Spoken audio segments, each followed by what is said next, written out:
Aujourd'hui, j'ai croisé un mec à Tulum en scooter et on a commencé à parler de l'âge de Capricorne dans lequel on est soi-disant rentré depuis quelques temps. Donc cette vidéo, c'est donc sur ce sujet. Salut, je m'appelle Cyril Vorer ou Chandra, je fais des vidéos sur la spiritualité. Donc si tu t'intéresses à avoir plus de confiance, plus de détachement, plus d'amour dans ta vie, eh bien abonne-toi à ma chaîne. Donc je suis à Tulum, cette belle ville de ruines archéologiques maya, où mon père d'ailleurs m'avait emmené il y a 31 ans. Depuis, c'est devenu vachement jet set avec des gros appartements à 1,5 million d'euros, etc. Des nuits d'hôtel que tu passes au bord de la mer sans électricité à 1 000 € la nuit. Bref, moi je passais donc en petit scooter et il y a quelques heures, après avoir mangé quelques tacos veganos avec du jack, super bon d'ailleurs, et j'ai rencontré un mec du Danemark qui avait un mala, tu sais, un truc de méditation autour du cou. On a commencé à parler à propos de la méditation et en particulier cet âge dans lequel on est soi-disant rentré depuis hier ou avant-hier.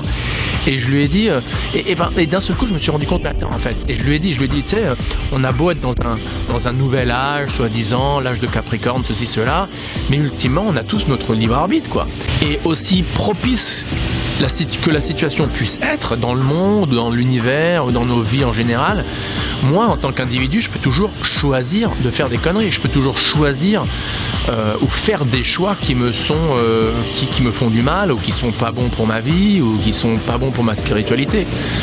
Et il était là, on était tous les deux d'accord, quoi, que qu'ultimement, quelle que soit la situation dans laquelle on se trouve, ultimement, c'est à nous de faire des choix au quotidien pour qu'on soit plus ou moins spirituel dans notre vie, quoi. Alors après, pour jouer l'avocat du diable, c'est vrai que si tu te trouves dans une situation où, par exemple, dans une période astrologique ou cosmique, où la spiritualité est plus accessible, ou disons où les gens sont plus propices à la spiritualité, où les planètes sont plus alignées vers une certaine paix matérielle qui est donc propice à la spiritualité, bon, c'est sûr que c'est plus facile, quoi. C'est sûr que c'est plus facile. Être spirituel, par exemple, je sais pas, dans les années 1930 ou 1940, sans regret. Être quelqu'un de spirituel dans les années 30 ou 40, par exemple, je sais pas, à Moscou, durant le régime communiste ou durant Staline, bon bah c'est peut-être plus difficile d'être spirituel que, par exemple, je sais pas, par exemple aujourd'hui à Tulum, par exemple. Donc c'est sûr que l'environnement dans lequel on vit nous affecte. Or, ayant dit ça, ultimement, the onus, comme on dit en anglais, the onus, la responsabilité nous tombe sur les épaules à nous, quoi.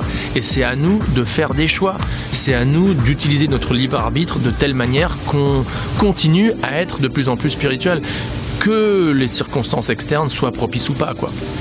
Voilà, j'espère que ça vous a plu. Encore une fois, si vous êtes branché spiritualité, eh bien, abonnez-vous à ma chaîne et on se revoit dans la prochaine vidéo. Et rappelons-nous, nous sommes beaucoup plus que notre corps et notre mental. Ciao.